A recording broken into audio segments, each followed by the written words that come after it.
noite a todos, sejam todos muito bem-vindos. Vamos iniciar nossa reunião dessa noite.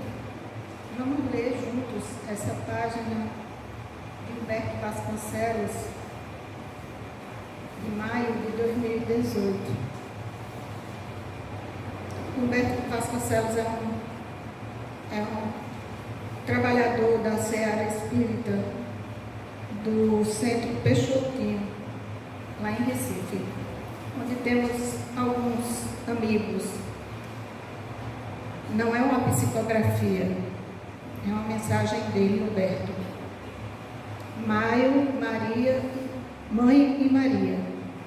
O calendário roda e de novo nos encontramos no limiar do mês de maio, com seu cortejo de festas e rezas.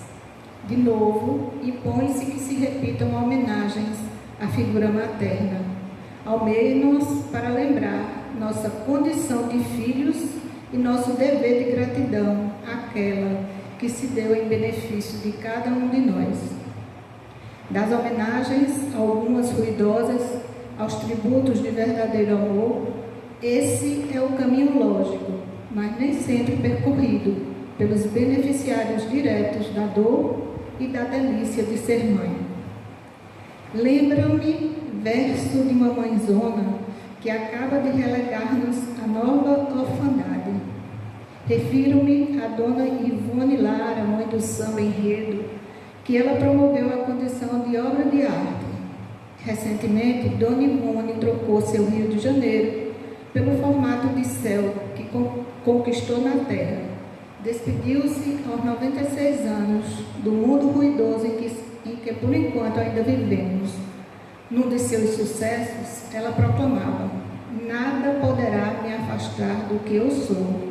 Amor é o meu ambiente. Amor é o meu ambiente, é o que podemos ouvir dos lábios e da alma das mães.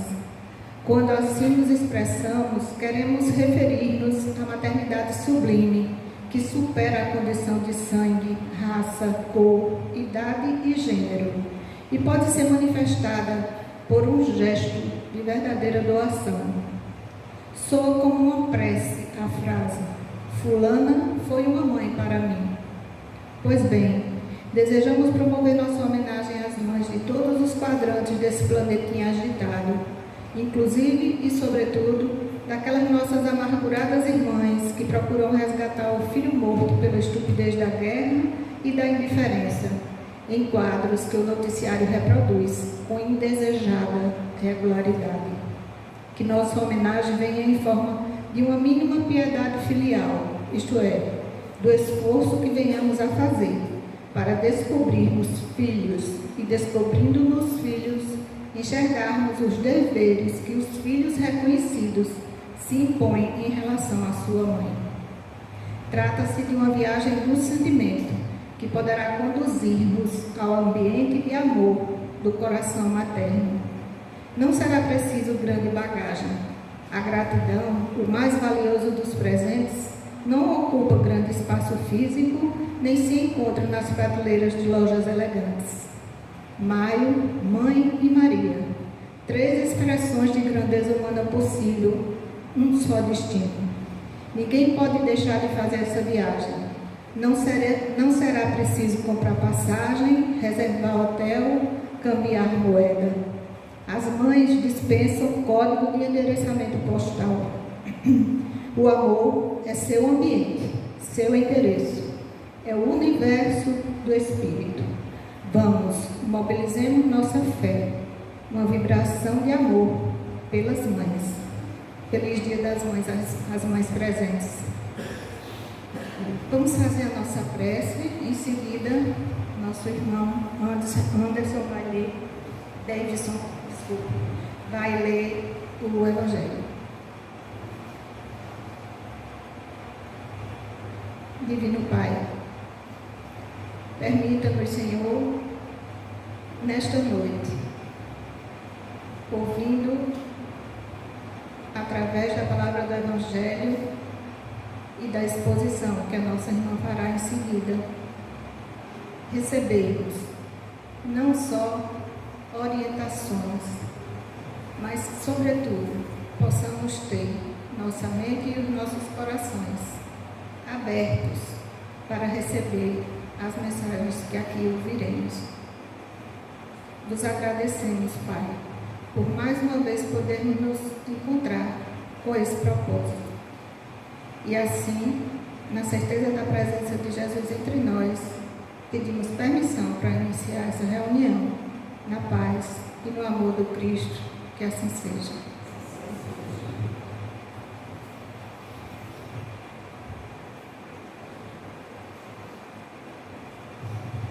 Boa noite a todos. O Evangelho de hoje está no capítulo 14. Tem como título: Honrai a vosso Pai e a vossa mãe. A mensagem de Jesus fala: a integridade dos filhos e dos laços de família. Sabeis os mandamentos: não cometeis adultério, não matareis, não roubareis, não prestareis falso testemunho, não fareis agravos a ninguém.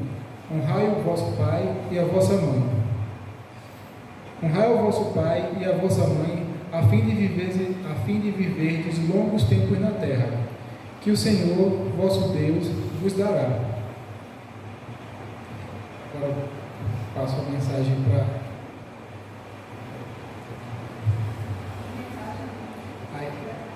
Essa mensagem está no item 1, né? Está no Evangelho de São Marcos, do 10 ao 19, São Lucas e São Mateus.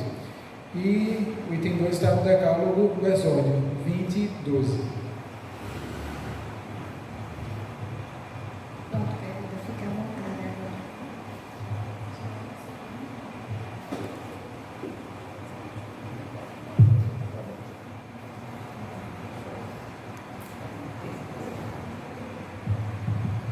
Só abrir o botãozinho. Boa noite. Isabel e instrumento eletrônico não tem muita afinidade não, viu, gente? É um prazer estar aqui com todos, né? Faz tempo eu estava conversando com Lídia ali fora. Nos vimos ano passado, então feliz 2023 para todos.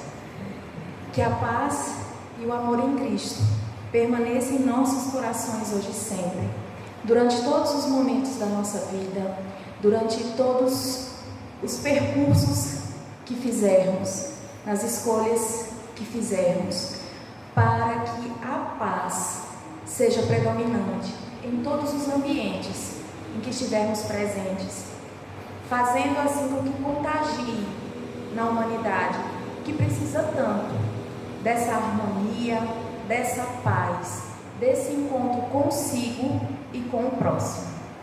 Trago um abraço fraterno da Associação Espírita Eurípides Barçanufo, e que é casa irmã do GEA, né? E da qual faço parte. Antes de eu iniciar, eu gosto de lembrar que, assim, eu não venho fazer palestra, eu venho conversar, fazer reflexões, e normalmente eu procuro trazer temas para essas reflexões que sejam pertinentes para a minha própria reflexão, porque tudo aquilo que eu gosto de falar, eu gosto primeiro de absorver, como dissesse assim, eu vou passar aquilo que eu estou buscando aprender e absorver para o meu crescimento espiritual. E quando fui chamada, quando o Líbia entrou em contato comigo para termos essa conversa hoje, 13 de maio, véspera do Dia das Mães, eu falei, eu vou falar sobre a adoção à luz do Espiritismo. Por quê? É algo que me faz pensar muito diante do conceito que nós temos em relação à adoção. Como a gente se depara ao falar sobre maternidade, paternidade, a constituição familiar vinda do processo de adoção. Meu maior sonho sempre foi ser mãe, e eu me tornei mãe pela adoção. Mais à frente a gente vai falar a respeito disso, porque é algo que sempre me incomodou, e depois que me tornei mãe, fica assim, eu procuro conversar com as pessoas, esclarecer que não há diferença entre um filho biológico e um filho adotivo, salvo o DNA. A única coisa que pode se dizer em relação a alguma diferença, porque filho é filho. E a sociedade ainda tem o costume de dizer que a atriz Angelina Jolie, né, como exemplo, que é uma celebridade no mundo, e ela é mãe de 6 filhos, 3 deles frutos de 2 gestações biológicas e 3 deles por processo de adoção em países diferentes. E a imprensa, os meios de comunicação se referem aos filhos da atriz assim: os 3 filhos da atriz e seus 3 filhos adotivos, perdão. E aí, como se separassem em 2 categorias, ao invés de naturalizar e tratar como forma natural mesmo, não há outro nome, outra nomenclatura a se utilizar, e dizer os 6 filhos, porque filho é filho. Todo ser humano, independente de quem seja, é um ser social. Ele precisa do convívio com outras pessoas para se formar, para seus crescimentos, para reflexões, para seu desenvolvimento enquanto indivíduo, enquanto cidadão. E a primeira sociedade que nós temos contato é a família. Toda criança, o primeiro meio de convívio é o seu familiar. Tanto é que o ditado de casa vai à praça se refere a isso. Aquilo que a gente aprende em casa, a gente reflete na rua à medida que vamos entrando em contato com os demais núcleos sociais, né? Seja na escola, no trabalho, na rua, entre os amigos e assim por diante. E é em casa que é assegurada a essa criança a sua formação, o seu primeiro contato como formação e identificação como parte de um todo.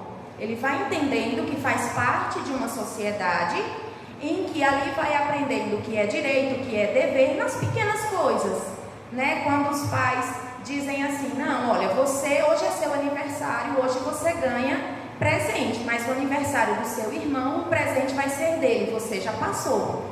Com essas coisas simples ele vai entendendo a questão dos seus direitos, seus deveres, o comportamento, que não pode caçoar, que não pode fazer maledicência, que tem a empatia, né? Se colocar no lugar do outro e assim por diante. Mas para adentrarmos, vamos entender o que é conceito de família.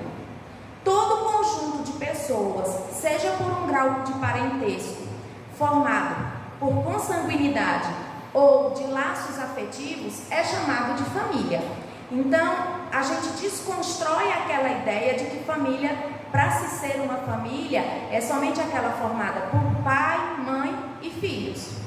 Se um grupo, um conjunto de pessoas convivem no mesmo ambiente e tem um laço, seja consanguíneo ou afetivo, é ali constituída uma família. Então, em lares em que é formado de avó e netos, é uma família. Padrasto, mãe e filhos, é uma família. Um casal e um pet, é constituído uma família. Um grupo de amigos que convivem no mesmo lar e tem uma afetividade grande, né, um laço afetivo formado, é ali também constituído uma família. No Brasil, as crianças e adolescentes têm seus direitos garantidos pela Lei 8.069 de 1990, que a gente conhece como Estatuto da Criança e do Adolescente, ECA. E um desses direitos é a fazer parte de uma família, é poder ter uma família.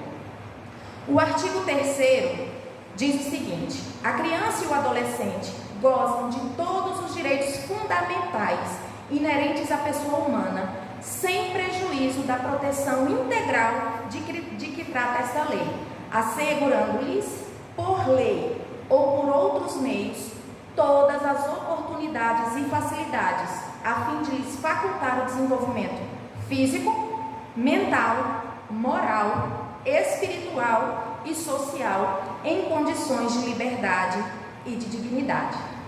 No artigo 19, é o direito da criança e do adolescente ser criado e educado no seio de sua família e, excepcionalmente, em família substituta, assegurada a convivência familiar e comunitária, em ambiente que garanta o seu desenvolvimento integral.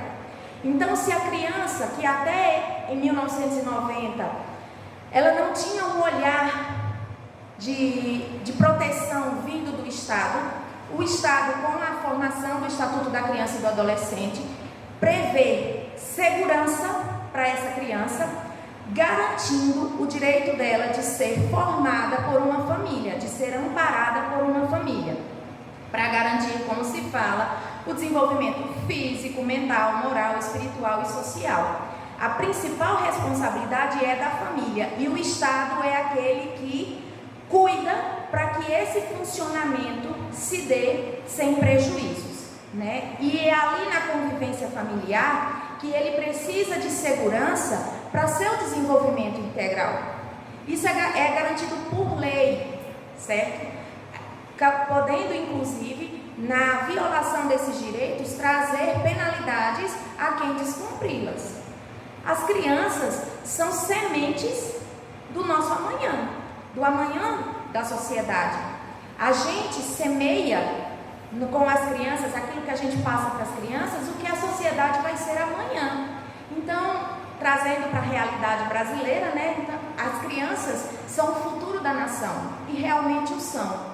O que nós estamos semeando aqui agora? O que estamos dando para ela? Mas vou me deter a esse trecho do artigo 19 que fala excepcionalmente por família substituta. Família substituta é aquela formada pela adoção, aquela que não tem o laço sanguíneo, consanguíneo, DNA em sua formação. Mas antes, vale lembrar que nós todos, biológicos ou não, somos adotados. A partir do momento em que a mãe biológica aceita esse filho, ela está adotando, assim como os pais. A gente vê, inclusive, infelizmente, o que chamamos de aborto paterno. O que seria isso? Quando os pais negam o direito de convívio de seus filhos consigo, né? Quando os pais abandonam esses filhos, é chamado de aborto paterno. Ele aborta aquela criança, ou seja, ele não adota aquela criança sob sua responsabilidade, sob o direito dela de ter convívio social, de amor, moral, espiritual com o seu genitor, com o pai. Então, quando somos gerados e recebidos no seio familiar, mesmo que de maneira biológica, nós estamos sendo adotados. Se não somos adotados por pai e mãe biológico, vem avó, vem tio, vem irmã e assim por diante. Mas a adoção aqui trazida é principalmente aquela em que não há um vínculo sanguíneo, não há um vínculo biológico.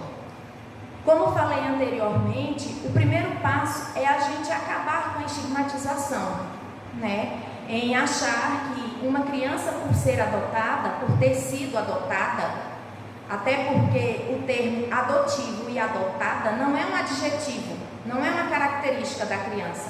Foi um processo, uma ação praticada para que ela fizesse parte daquela família. Seria a mesma coisa de dizer o filho parido, né? O filho, a gente não vai ficar meu filho parido, não. Chegou através do processo do parto biológico, do parto natural, cesariano, seja como for, é filho. Foi por fertilização, meu filho fertilizado. A gente não utiliza esses termos. Então, por que com a criança vai caracterizá-la utilizando o termo adotivo, adotado? Não, meu filho, minha filha, meus filhos, a minha família. A maneira como ela foi formada é só digamos assim, um meio para esse reencontro. Mas vamos para o conceito de adoção.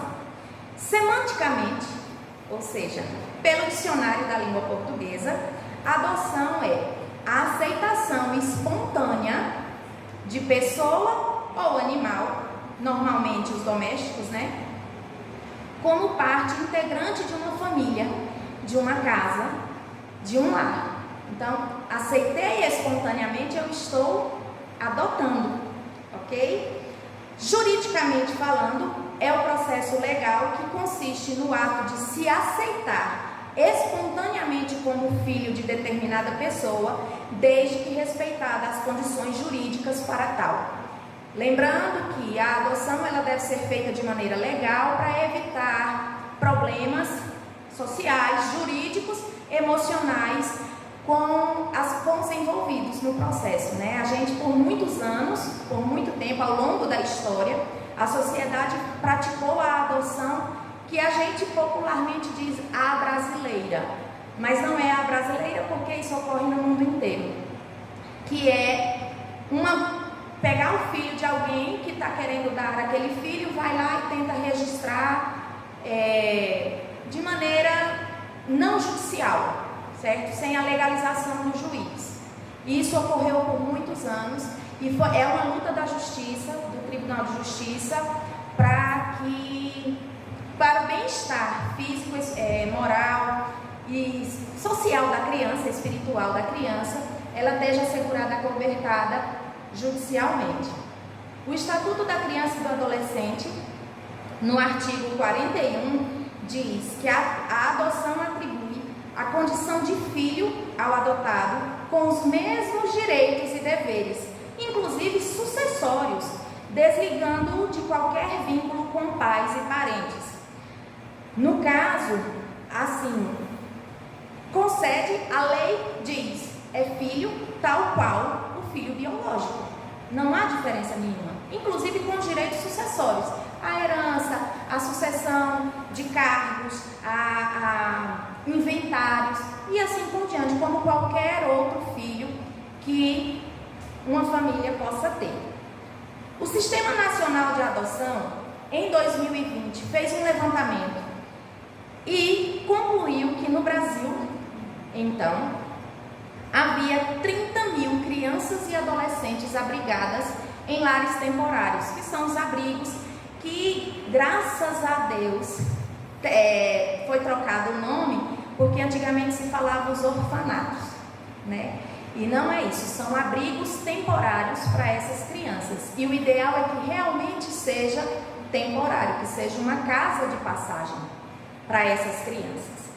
Porém, somente 5 mil crianças e adolescentes estão aptas para adoção. Elas estão prontas para serem adotadas. As outras 25 mil estão em processos de reaproximação, de reintegração ao lar biológico, porque até que a criança esteja pronta para ser adotada, passa por inúmeras reaproximações com o lar biológico. A justiça, o juizado da criança e da juventude, ele prevê a aproximação dessa criança com parentes de até terceiro grau.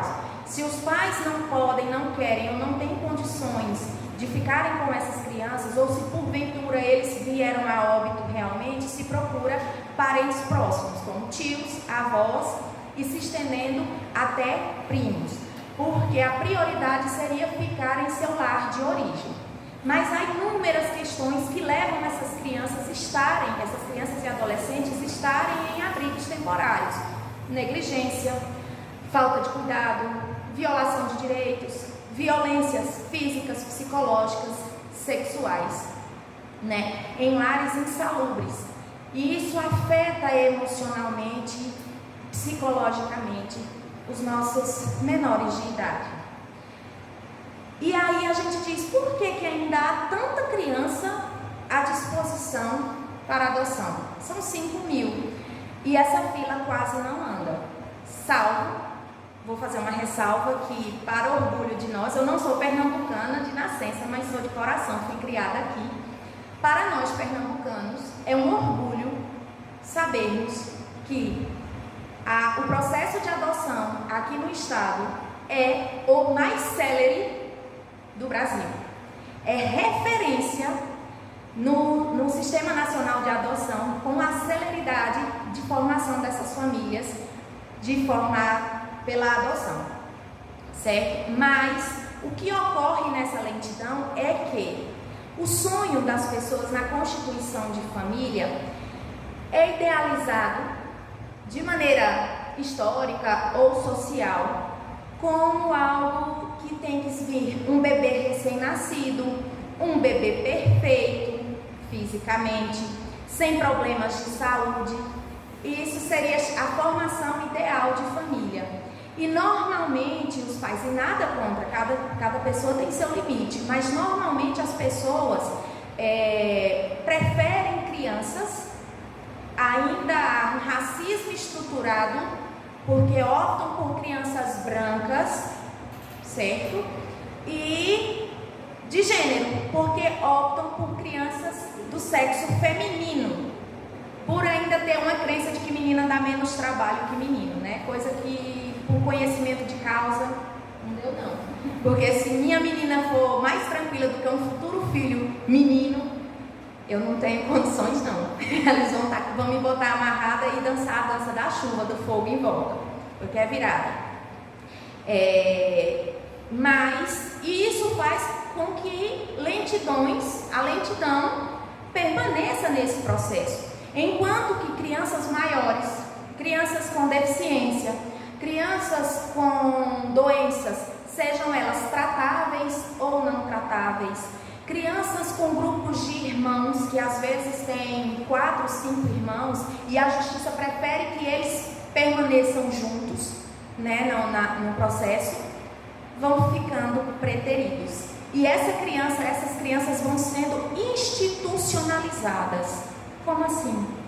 Vão começando a fazer parte da instituição que a abriga, da mesma forma em que a cor da parede, da mesma forma que os ventiladores. A gente sai, a gente não leva nada disso, a gente não vai levar um objeto. E infelizmente essas crianças acabam com essa institucionalização, a gente pode até fazer, infelizmente, essa analogia. Ela vai fazendo parte daquela instituição como todos os bens pertencentes a ela. E pasmem, uma criança acima de 2 anos já é considerada velha para ser adotada, por conta da preferência em crianças recém-nascidas. E o que precisa para acontecer a adoção?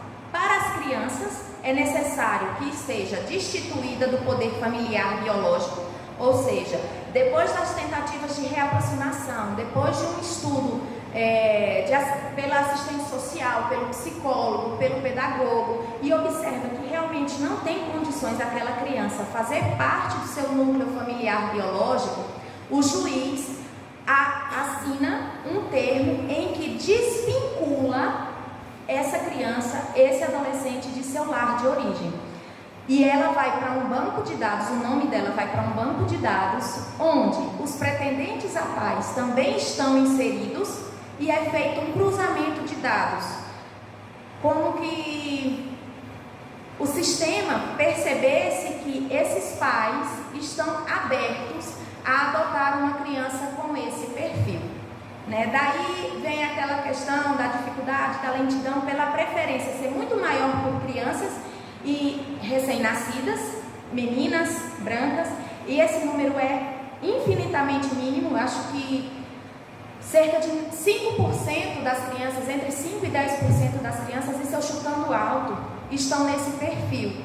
E os demais 90%, 95% estão acima de 2 anos nas outras características ali faladas.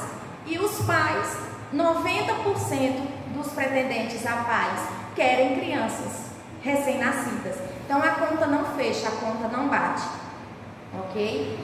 E para que esses pais estejam aptos a entrarem com um pedido de adoção de uma criança, é necessário que tenha uma renda fixa.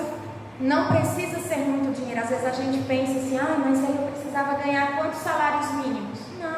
Não tem a questão de valor patrimonial financeiro. Só é necessário comprovar que tem as condições financeiras para dar suporte à alimentação, bem-estar, saúde, segurança para aquela criança.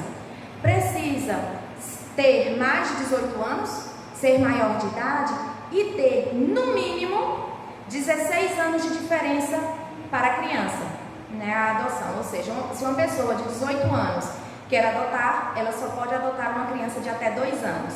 Se tem 19, até 3 e assim sucessivamente. E precisa ter um lar, todas as condições necessárias para receber essa criança e esse adolescente que por inúmeras vezes passou por diversos tipos de traumas. Então ela precisa de um ambiente acolhedor, de um ambiente de amor, de tranquilidade. Não é riqueza, mas é segurança enquanto indivíduo, enquanto integrante daquela família.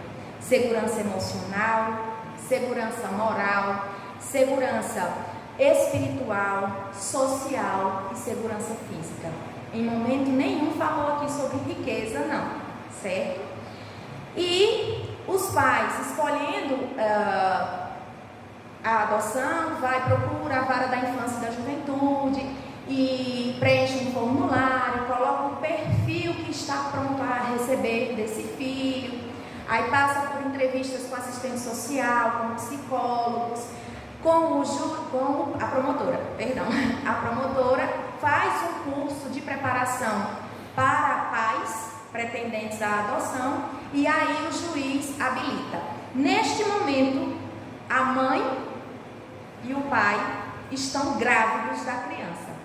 A gente que passa por esse processo, no momento em que o juiz habilita, é como se fosse o teste positivo da gestação biológica. Então ali nós estamos grávidos. E essa gestação pode durar meses, dias, anos, mas ela vai acontecer. E quando o telefone toca, é a hora do parto. E aí acontece todo o processo de aproximação com essas crianças, principalmente se for crianças maiores ou vítimas de traumas físicos, psicológicos, sexuais. Diante de todo esse processo, diante de todo esse contexto, é necessário, mais uma vez, ratificar que a adoção ilegal não é interessante porque não assegura esse vínculo judicial, esse vínculo reconhecido juridicamente como famílias, e a gente vê como familiares. E a gente vê inúmeros casos aí em que toma a criança de volta, causando traumas para essa criança e a ruptura de laços ali criados, laços de amor. Imaginemos que os nossos filhos fossem retirados de nossos lares. A dor que corta a alma, não digo nem o coração, a nossa alma. Então, para que se evite isso e tenha segurança, a maneira judicial é legal. Isabel, mas já teve caso da justiça reverter uma adoção. Foram justamente adoções que foram regulamentadas após um processo ilegal. Mas, e o vínculo? Né? Como assim? Por que há filhos que são filhos pela adoção e há filhos que são filhos biológicos? Embora todos nós sejamos adotados, mais uma vez, relembrando. Se olharmos do ponto de vista material, a gente fala assim, nossa, que injustiça, né? Crianças passarem por traumas, serem abandonadas, negligenciadas. Mas quando nós olhamos para a espiritualidade, quando sabemos, temos certeza do que nos traz a doutrina espírita, nós temos que agradecer a Deus a oportunidade desse reencontro. Não somos vítimas, pelo contrário, somos filhos abençoados daquele Pai misericordioso, bom, justo, que todos os dias faz o sol nascer, nos dando oportunidades de refazimento da nossa alma, das nossas ações. E aí permite que o reencontro, uma vez que essa não é a nossa única vida aqui na Terra, já tivemos algumas, né? Aí, algumas encarnações aqui pela Terra, e podemos nos reencontrar. Nada é por acaso. O acaso não existe. Tudo há uma razão de ser. E esse reencontro, através da adoção, também há uma razão de ser. A nossa vida presente, ela é reflexo da vida passada, de escolhas que fizemos lá no passado, do que semeamos.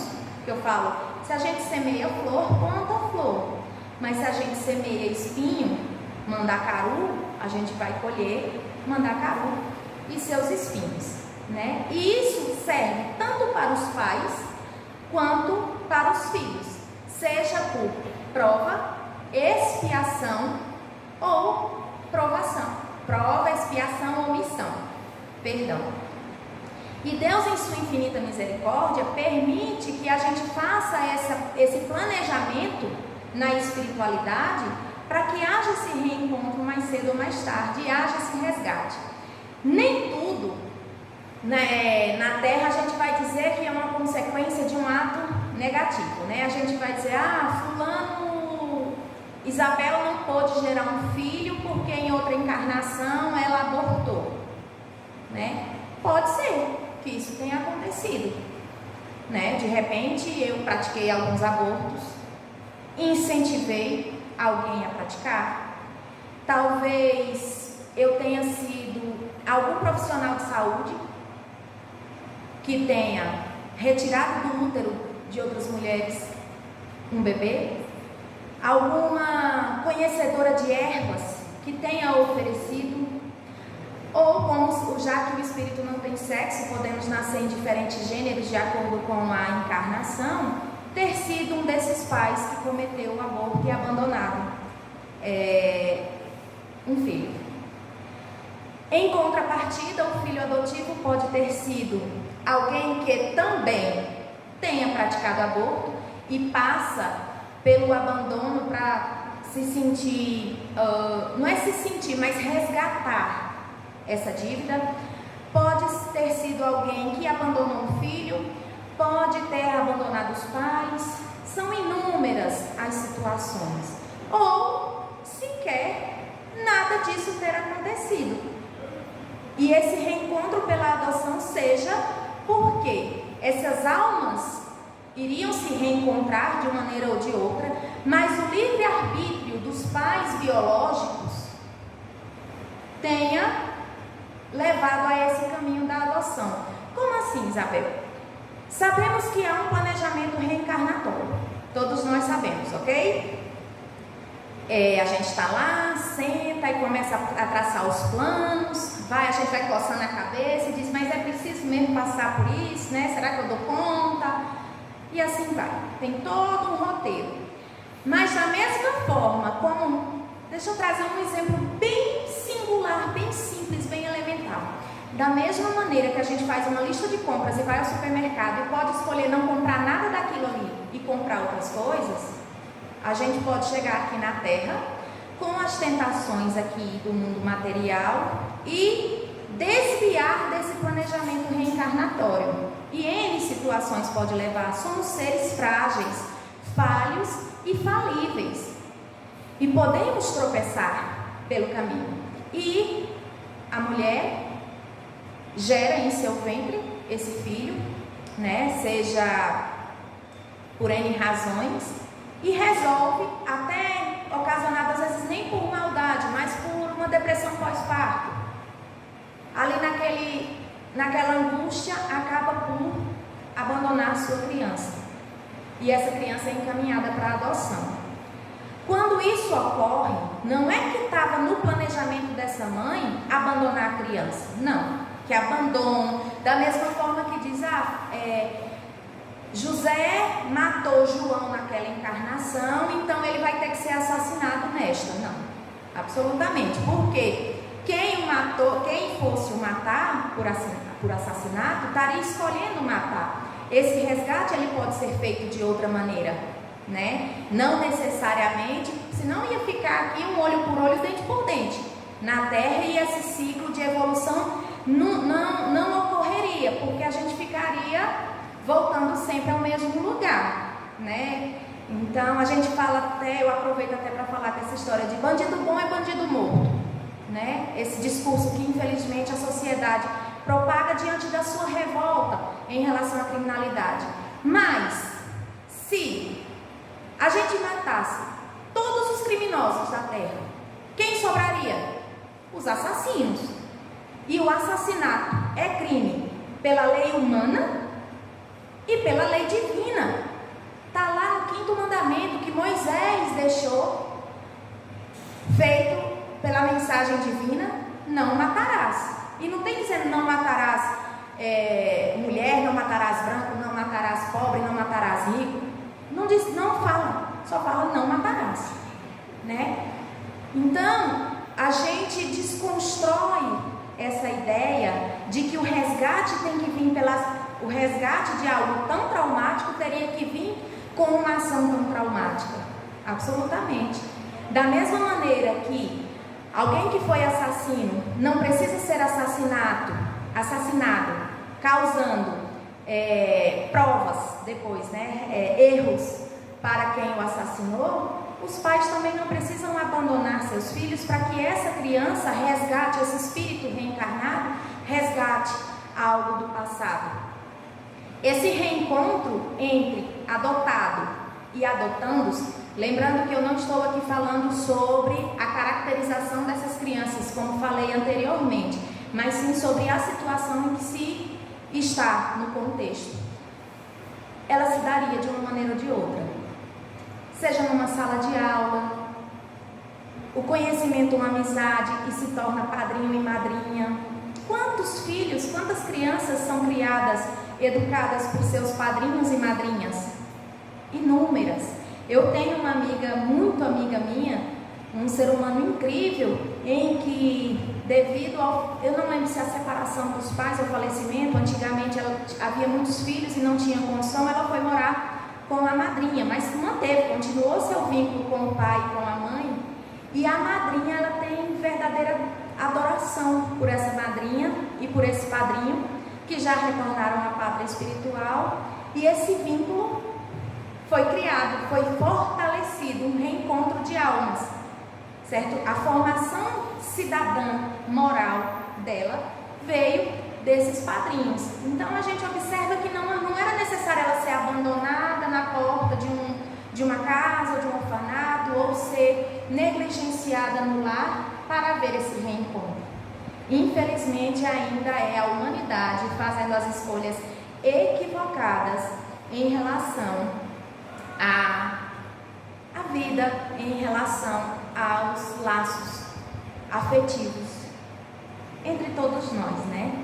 E o espírito de, digamos assim, eu sou o salvador do mundo, né? E você que cometeu esse ato é um infeliz, de maneira nenhuma, somos todos falhos e falíveis. No momento em que eu aponto um dedo, eu estou voltando 3 para mim. No momento em que eu jogo lama, eu estou sujando as minhas mãos. Então, não há por que se revoltar contra aquelas pessoas que negligenciam seus filhos ou que, por N razões, venham a abandoná-los. A gente precisa ter piedade e orar para que esse coração seja tocado e essa pessoa possa rever suas ações e, se não puder, reencontrar seu filho, mas doar amor aos filhos de outras pessoas. Adoção não é caridade, certo? Adoção é um reencontro de almas. Então, por muitas vezes eu rechacei comentários do tipo assim: Isabel, você é tão boa, foi uma caridade tão bonita que você você fez. Eu falei, não foi caridade não, quem recebeu a caridade fui eu, porque tentei por anos ser mãe e até finalmente eu consegui. Então a caridade foi comigo, eu quero ser mãe. E minha filha, chama Maria Cristina, me ensina a ser mãe todos os dias. Eu passo pelos mesmos traumas, pelas mesmas coisas, de dizer assim, que nem, eu estou há 3 dias dormindo melhor, porque eu passei 15 dias escutando forró a noite inteira. Eu já estava com olheira. Eu imagino que muitas mães passaram, que eu andando na rua escutei muitas crianças tossindo com essa virose que está dando. A doutora Tereza está aqui para falar, imagino que tenha crescido, né, o número de pacientes nesse atendimento. Foram 15 dias, da mesma maneira como as mães biológicas passaram. Eu recebo todo o amor do mundo para minha filha e olho para os olhos dela, que quando me vê chorando por N situações, ela corre e pega um papelzinho, seja um papel higiênico, um guardanapo, molha e vem enxugar. E enquanto eu não paro de chorar, ela não sai de perto de mim. Ela dorme, ela gosta de dormir junto comigo, cheirando meu pescoço. E eu adoro sentir o cheiro dela. E quando ela está doente, ela dorme comigo na cama e meu marido vai para a cama dela. E aí depois eu olho para ele e falo, tá na hora de você ir para a sua cama. Eu falo, não, deixa aqui mais um pouquinho. É que eu acabo dormindo melhor com ela do que com tu. Aí ele fica, não, mas não dá certo não. Mas do grudinho, sabe, do amor que é inexplicável. E agradeço a ela, eu falo, filha, a mamãe erra muito, mas a mamãe agradece muito a Deus por ter você, por me fazer mãe. E aí nesses desafios de Instagram, né, falar, mostre sua criança no forno. Aí eu não tenho foto dela no forno. Primeiro que meu forno deu defeito de fabricação, né? E ela sabe, desde pequena eu converso com ela, porque é um direito dela, como André Luiz fala que no livro Vida e Sexo, que é direito da criança saber de sua origem, até porque se é um conceito, um valor moral, não mentir. E eu ensino muito, eu digo nós, ensinamos muito, que é feio mentir, que é feio enganar, que a gente tem que falar a verdade. Como o pai e a mãe vai ter coragem de esconder e mentir naquilo que é mais importante em relação à origem do seu filho, né? E sem contar que ela vê, a criança vai ver as situações de outros coleguinhas, primos, dentro da barriga de seus pais biológicos e vai perguntar, mamãe, e eu? Então eu sempre falei e conversei com ela, tentei procurar uma maneira lúdica para ela entender e dizia assim, olha, filha, Deus fez uma massinha de pão e essa massinha de pão estava prontinha para ir para o forno. E quem cozinha sabe que se passa da hora, pronto, estraga, né? Então Deus fez essa massinha de pão e precisava colocar no forninho. Quando veio colocar no forno da mamãe, e eu apontava o vento, eu dizia assim, deu defeito. E agora, o que eu vou fazer com essa massinha de pão? Como a gente pega, vai na casa do vizinho, né? E fala assim, da vizinha, da mãe, da tia, da avó, de outra pessoa, diz, eita, meu forno deu defeito, deixa eu assar esse pão aqui, senão vai desandar a massa. Então Deus procurou outro forninho para colocar você, mas você tinha que vir para a mamãe, porque como ela é criada dentro da doutrina espírita, né, com essa questão que os laços espirituais são os mais fortes, eu procuro mostrar que não é o vínculo sanguíneo, o DNA, o mais importante. E aí, quando esse pãozinho estava assado, estava pronto, Deus mandou uma pessoa ligar e dizer, Isabel, o Wilton, que é o nome do meu marido, seu pãozinho está pronto. E a gente foi buscar. E isso ela foi compreendendo de uma maneira muito tranquila. E ela pergunta, mamãe, e a mulher que eu estava no forninho dela? Né? Eu falo, a mamãe não conhece, porque foi umas outras pessoas que entregaram. Mas a mamãe é muito grata por ela ter permitido esse pãozinho ser assado, porque ela poderia ter escolhido não seguir com a gestação. Então sim, eu sou muito grata e rezo para que essa pessoa seja abençoada, porque graças a ela eu consegui ser mãe, eu consegui realizar o maior sonho da minha vida. E aí, a gente está falando da adoção em si, e a gente lembra do início, né, que fala sobre a questão da desproporcionalidade de pais candidatos à adoção, que os pais preferem recém-nascidos. Há um núcleo familiar que normalmente não desenvolve essa resistência à adoção de grupos de irmãos, de alguma deficiência que a criança possa ser portadora, de alguma doença, ou de adotar crianças mais velhas ou adolescentes, já até próximos da maioridade, né? Que são as famílias compostas por casais homossexuais. Há um tabu em relação a isso, há um preconceito muito grande social em considerar que um casal homoafetivo não poderia formar uma família com filhos, né? Porque seria uma indecência isso. A sociedade ainda pensa assim. Estamos em 13 de maio de 2023, século 21, com desenvolvimentos aí tecnológicos inúmeros, com desconstrução de conceitos infinitos, mas ainda nos vemos com situações de falas preconceituosas, a acharem que o fato de uma pessoa ser homossexual a indignifique em formar uma família. E para a gente compreender, eu trouxe uma fala de Raul Teixeira, que é um grande nome da doutrina espírita, e que ele fala assim em um de seus programas: o amor não tem sexo. Nem o espírito tem, né, gente? A gente sabe que a gente tá mulher aqui, pode vir homem na próxima encarnação, os homens podem vir mulheres, vai depender do planejamento reencarnatório. Então, o amor não tem sexo. Como é que podemos imaginar que o melhor para uma criança é ser criada na rua, ao relento, submetida a todo tipo de execração, a ser criada, nutrida, abençoada por um lar de casal homossexual?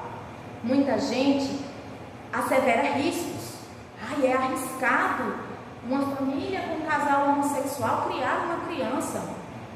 Mas riscos como? Nós estamos acompanhando as crianças correndo os riscos nas casas de seus pais heterossexuais todos os dias. Quando há abuso físico, a gente não escuta de lares homossexuais.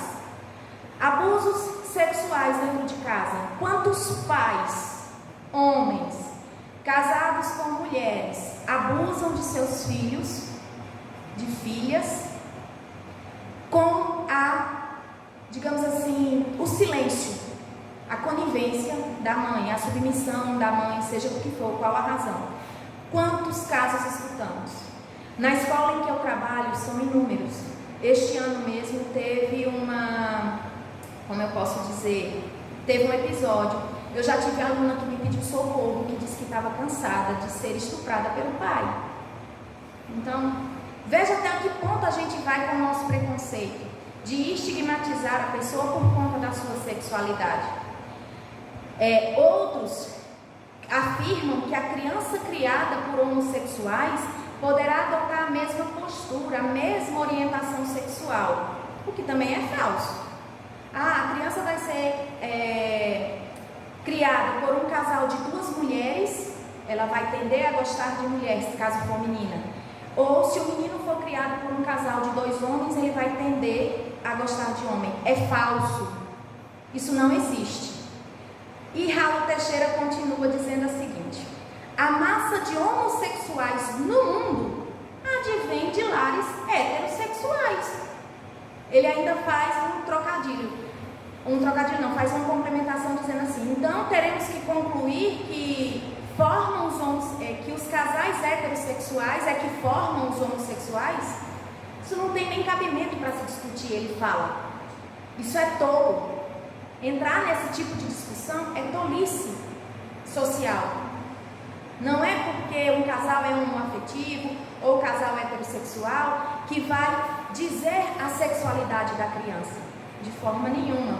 porque somos espíritos que temos uma bagagem de encarnações e temos um planejamento reencarnatório.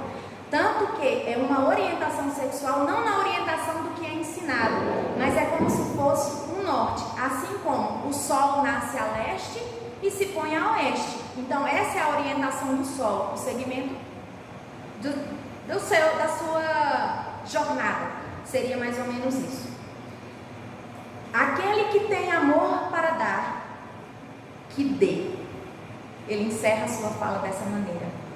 Seja branco, seja negro, seja pardo, seja índio, seja europeu, asiático, casado, solteiro, uma vez que hoje a justiça permite que pessoas solteiras venham a adotar, respeitando aquela regra da idade e das condições de dar um lar seguro.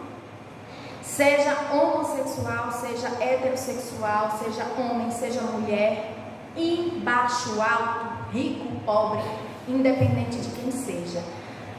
Se a justiça perceber, toda a equipe multidisciplinar da Vara da Infância e Juventude perceber que a pessoa tem condições de garantir a integridade física, moral, espiritual, social e dessa criança, desse jovem, aí sim, você tem amor para dar.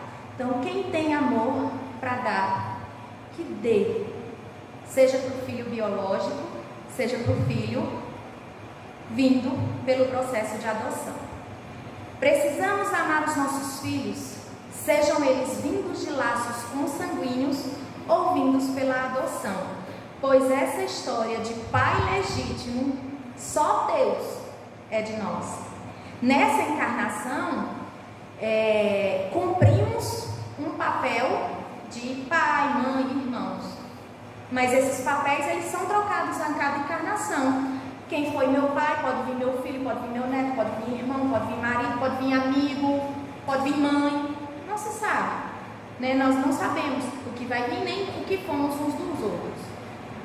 E Emmanuel diz assim, recorda que em última instância, seja qual seja a nossa posição nas equipes familiares da Terra, somos acima de tudo filhos de Deus. Então não é exagero dizermos, somos todos irmãos. E o nosso único pai legítimo, quer dizer, legitimidade de pai, é Deus, que nos criou, que nos ama, com sua infinita misericórdia, com sua infinita bondade, com seu infinito amor, com sua infinita grandiosidade. Os verdadeiros laços são os laços espirituais. Pensemos nisso e deixemos para trás essa diferenciação de família biológica e família adotiva. Somos todos uma família só. Para mais informações sobre o processo de adoção, solicito que procurem a Vara da Infância e da Juventude, que há uma equipe excelente, maravilhosa, de braços abertos, recebendo-nos, e espero que essa conversa toque os corações, as mentes de cada um de nós, sempre, e possamos propagar a possibilidade de estreitamento de laços, de reencontros de espíritos pelo processo de adoção. Muita paz a todos.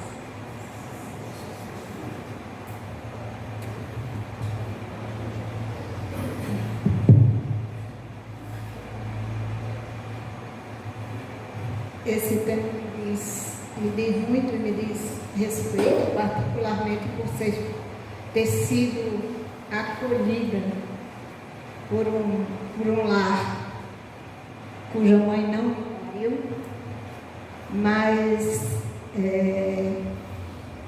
eu não podia ter sido mais amada do que fui. Inclusive eu digo sempre que, sobretudo meu pai, foi o grande amor da minha vida. E, como você disse, tudo que diz respeito a essa relação pai e filho, seja adotivo ou não, só tem uma certeza: é reencontro de almas. E Deus dá o jeito dele para a gente se reencontrar. Então, assim, se minha mãe adotiva, como Isabel, não pôde me conceber, Deus encontrou um forninho para mim e depois me fez chegar às mãos daqueles que deveriam ser meus pais nessa encarnação. E eu tive ainda a felicidade de conhecer minha mãe biológica e meus irmãos biológicos e nos darmos muito bem, graças a Deus, graças a Deus, graças a Deus. A gente se dá muito bem, e então assim foi uma grande família, todo mundo junto, porque meus pais adotivos conviviam com minha mãe biológica e com meus irmãos. Então tornou-se uma grande família, uma família só. Então a gente lembrar que é isso. Nós somos também instrumentos da justiça divina. A gente não deve ficar procurando explicações. Às vezes a gente, como ela disse, né? Fulana não pôde ter filho porque na outra vida fez isso, aquilo, outro. Quem somos nós para querer fazer esse julgamento? Quem somos nós para querer tirar determinadas conclusões a respeito da vida dos outros, se a gente não sabe nem da nossa, né?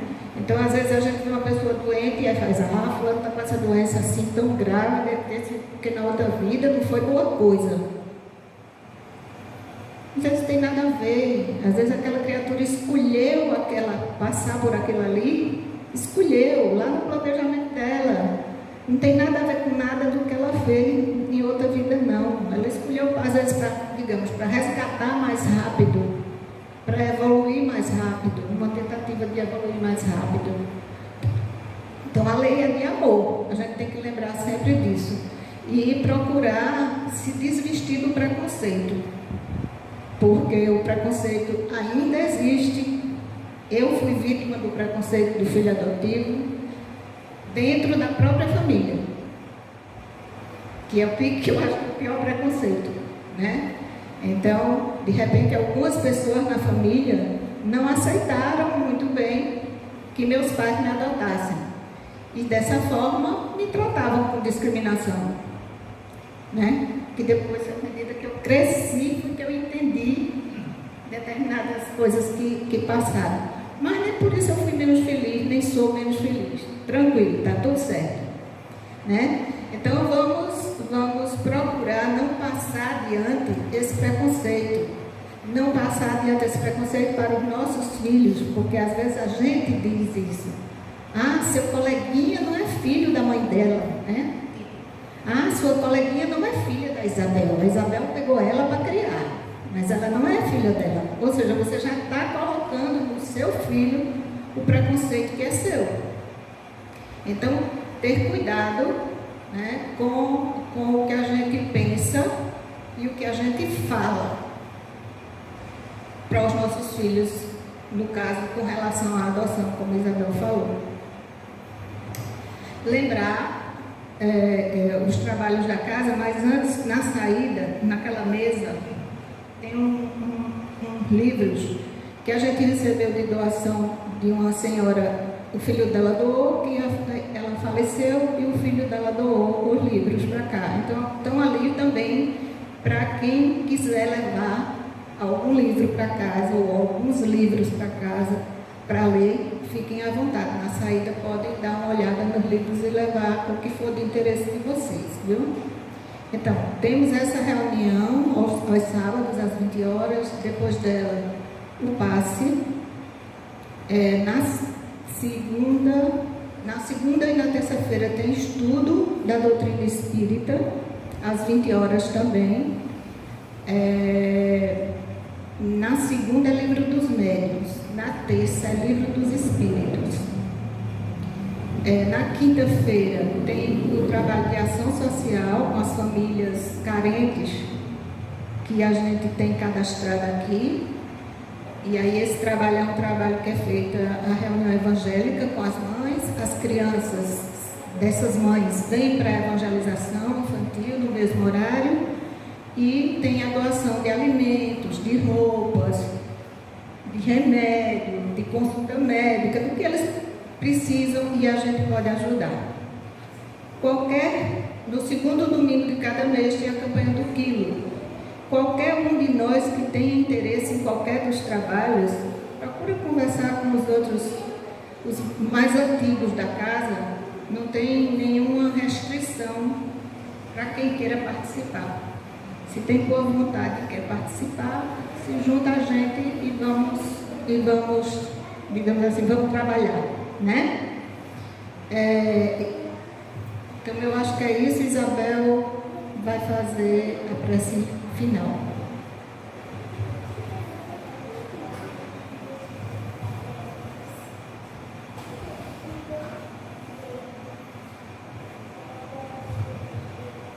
Elevemos o pensamento a Deus, a Jesus, em agradecimento por essa semana que se encerra, em agradecimento pela semana que se inicia, em agradecimento pela oportunidade que tivemos de estar aqui na Terra, resgatando tudo o que é necessário resgatar, aprimorando aquilo que há de aprimorar, crescendo espiritualmente em busca de sermos melhores e contribuirmos para um mundo melhor.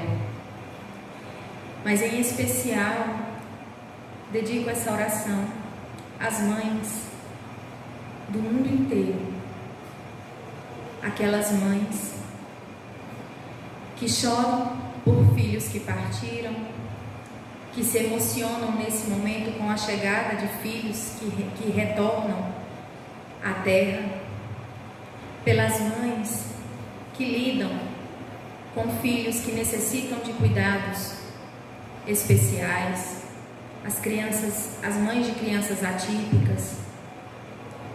Mas peço licença para dedicar a minha avó, Zoraide, essa oração.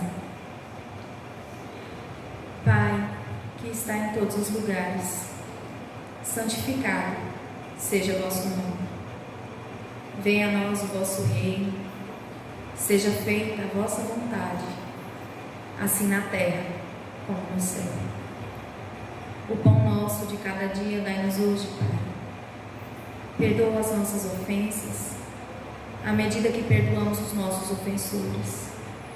Não nos deixes cair em tentação, e livra-nos de todo mal, porque Teu é o reino, o poder e a glória, hoje e sempre. E que todas as mães desse mundo possam sentir Seu amor em seu coração. E Maria, Mãe de todas as mães, possa tocar os corações de todos nós. Muita paz a todos. Que assim seja. As pessoas que vão para o passe, procurem sentar-se